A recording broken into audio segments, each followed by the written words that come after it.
Hey, how's it going? Here we are with another daily check-in, and I have my pack of cards. 2 days ago, I said I was going to give the single-hand triple revolution cut a go.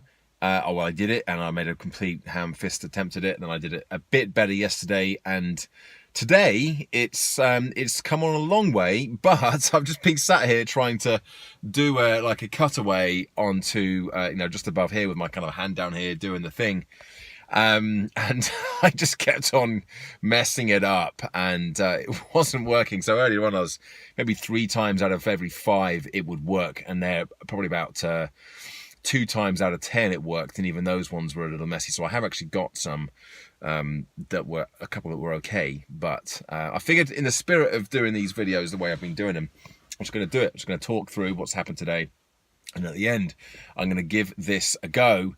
And because I never re-record these videos, it will be what it will be. So fingers crossed it works, and I don't make a complete ass of myself. But anyway, interesting experience this afternoon with the actual. I know this is tenuously linked to the goal of becoming a motivational wellbeing speaker, but 2 things in fact happened that gave me cause for an interesting range of emotions and responses. One of them was I think I said when I spoke at Charles Tyrwhitt that I was the chap there, the CEO, said that he would happily introduced me to his previous organization where they have a whole speaker series, and so that was exciting because they have big old audiences, 1,000 to 1,500 people, and they have speakers in a whole series every month coming along and giving talks. So that was awesome. And then yesterday that came through, or rather more talk about that came through, and the introduction itself is kind of happening as we speak. So kind of that came through, and that was like, wow, that's really exciting. Then about half an hour after that, I got another message through, completely unrelated, from somebody else about this other company. A while ago, I did one of these videos and talked about just showing up as myself on this kind of weird briefing call, where I was essentially talking about it was basically a briefing call, but nothing had been signed or sealed, and there was no guarantees that there was going to be any work. It was just for an event that was happening in July, and I got the message through that unfortunately they've found somebody else. My contact was a little bit miffed about that as well, because as far as she was concerned, I was the kind of the best fit, but they hadn't really given her a proper brief.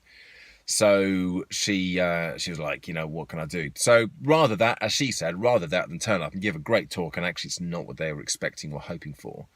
So, and as I said, this is where it was kind of, it got a bit weird. Well, not weird, interesting for me, because as soon as I kind of had that message, of course there was a bit of disappointment. I allowed myself to be disappointed, and that was okay. Of course I'm going to be disappointed. I was looking forward to the prospect of doing that.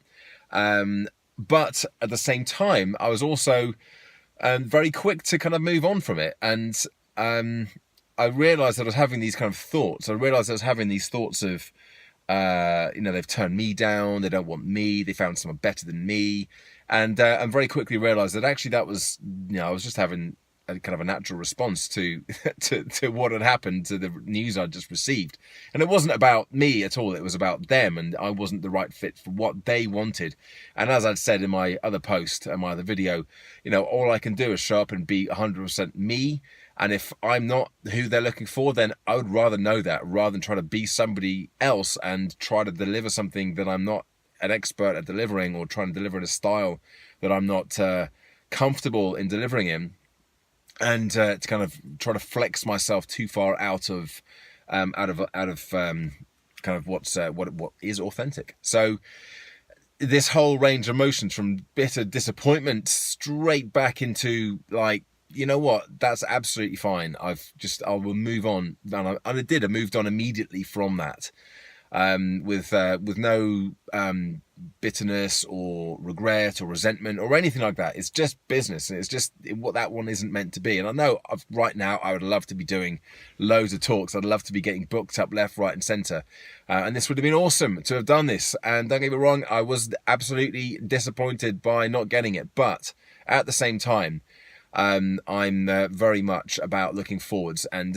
no amount of being upset about it is going to change that decision. So it was just a very interesting kind of observation of myself that it's like, okay, well, that's not happening, move on. And possibly it was this other thing with this other company and this other opportunity that gave me the buoyancy to bounce back straight away from that. But who knows? It is what it is. So there we go. So that was kind of the big thing, and that was right at the end of the day today. Earlier on in the day, I've been writing about this.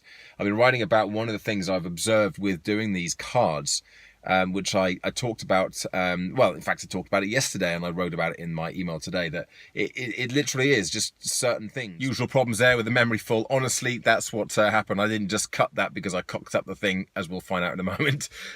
Anyway, so yeah, it was just I was having a problem with specific parts of it, and I thought that was such a neat little analogy there with how we approach making changes in our lives in general.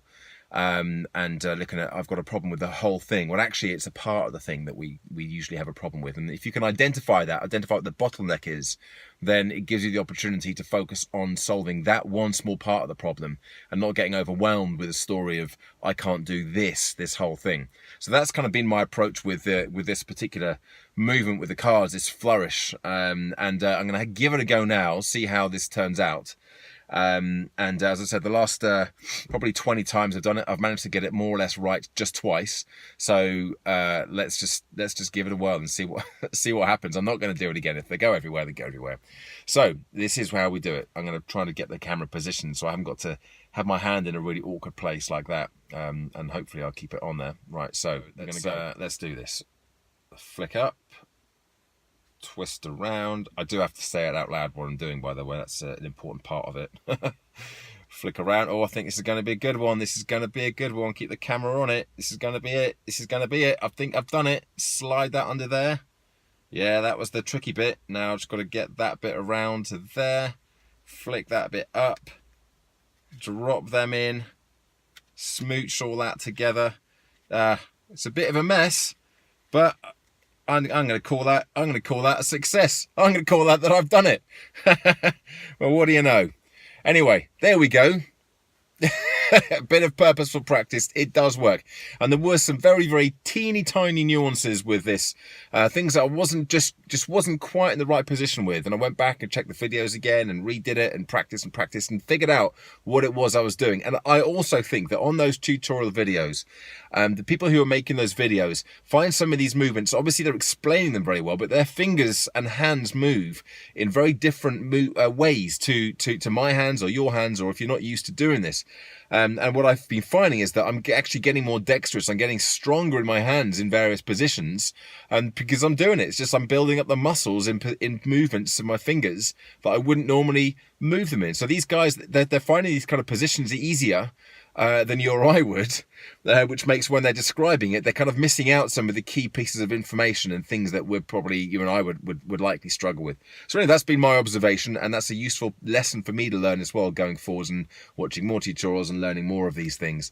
But I'm going to continue on this little journey. I'm not going to talk about cards every single time I come on here. But there we go. That's it. And that's my check-in for the day. Love to know what you think, and I will check in again tomorrow with more updates. Subscribe to the channel, like this video if you indeed do like it, and if you watched to the end, then there must have been something there that you enjoyed. So give it a like. It's no biggie for you, but it's maybe it means something to me. Who knows? Anyway, I'll see you tomorrow. Bye for now.